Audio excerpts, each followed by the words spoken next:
is estimated that 47% of children in Australia participate in organised sports-related activities outside of school at least once a week.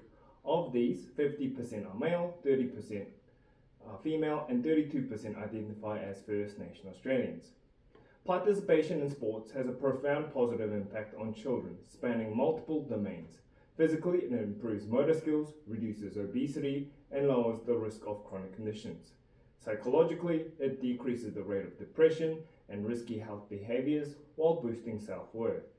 Socially, it enhances social skills such as teamwork and fosters character development. It is clear that exercise and sports participation plays a crucial role in children's overall well-being. However, research has shown that a lack of tailored approach can increase the risk of injuries and hinder optimal development. Just as medical procedures differ between the adult and the pediatric population, it is critical to design specialized exercise programs for children, and that collaboration among sports physicians, physiotherapists, exercise physiologists, and family is essential to ensure these programs are safe, effective, and engaging.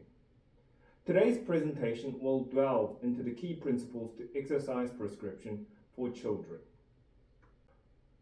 Most children achieve proficient gross motor skills by the age of 7. However, motor learning is a continuous process that adapts to our environment and life experiences. Clark's Mountain of Motor Development model illustrates this concept, and it also shows how fundamental motor patterns serves as the foundation for developing more complex skills. Fundamental sports-related movements such as single-leg counter-movement jumps and directional hopping are crucial for athletic performance. If children fail to master these critical motor patterns, compensatory movements may develop later on. These compensatory patterns not only hinder skill progression but also increases the risk of injuries, potentially forcing younger athletes to regress to a lower level on the mountain. One notable example of this is the elevated rate of ACL injuries found among female AFL football players. While hormonal factors may play a role, biomechanics can be seen as the more influential factors, as research underscores this by revealing similar ACL injury rates between male and female dancers who rely heavily on precise movement mechanics. This evidence suggests that movement mechanics, rather than biological sex difference alone, are critical contributors to ACL injury risk. Resistance training has long been recognized as beneficial for children, with substantial literature affirming its safety and debunking the myth that it stunts growth. However, the emphasis for children should be on enhancing neuromuscular control rather than promoting hypertrophy. Implementing neuromuscular training early with a focus on targeted exercises and feedback can significantly reduce injury risks and support long-term athletic development.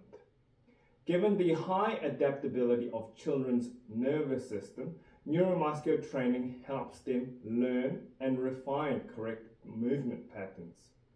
This approach enables the children not only to perform basic and sport-specific movement with proper techniques, but also to adopt and retain the right techniques early, facilitating the development of context-specific motor skills.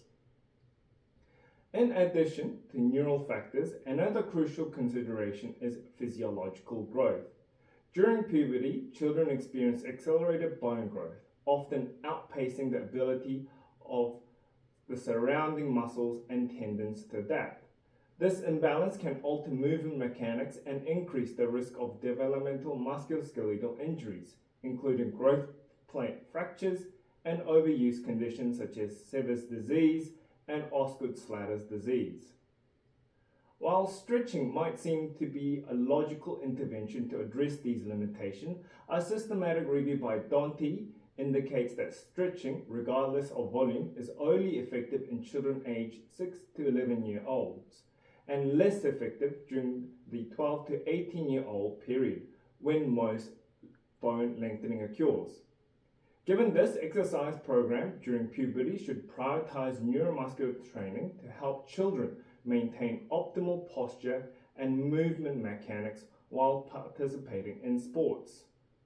That said, flexibility training should not be entirely dismissed, as data from Dante's review highlights the 6 to 11-year-old window as a critical period for enhancing range of motion, and that improvement made during this time can provide a competitive edge and support a child's long-term success in sports as well as long-term athletic development.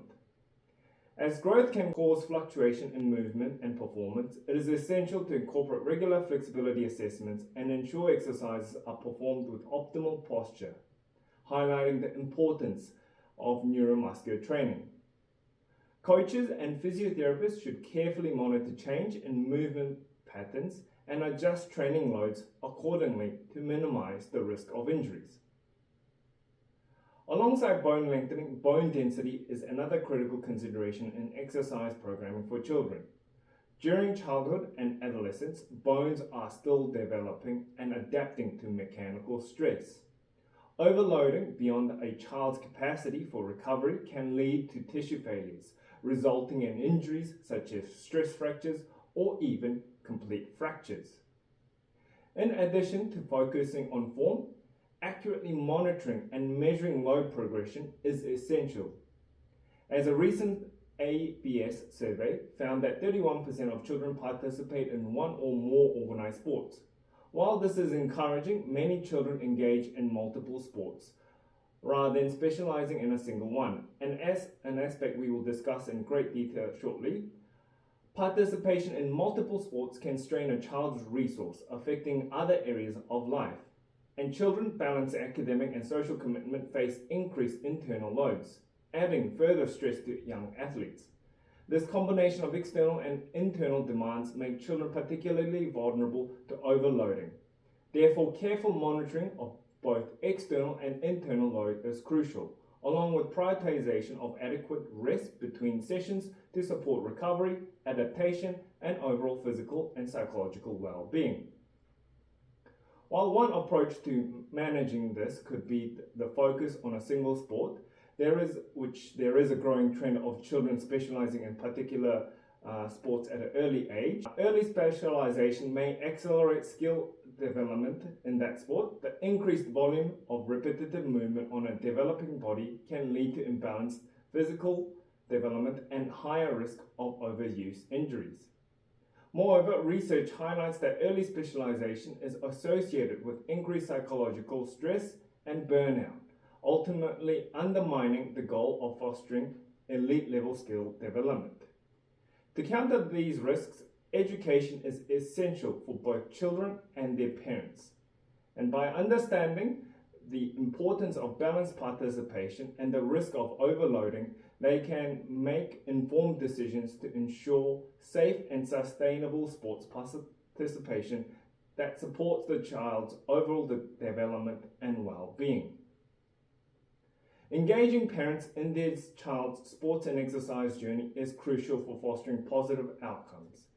As according to Erikson's psychosocial stages of development, children navigate several stages where support and guidance are critical.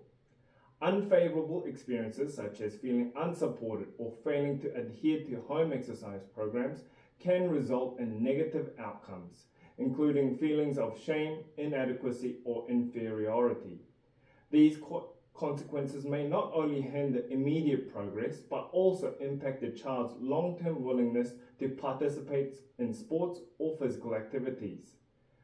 By involving the parents as active participants in the process through education, encouragement, and coaching, the likelihood of positive outcome increases for both the child and the family.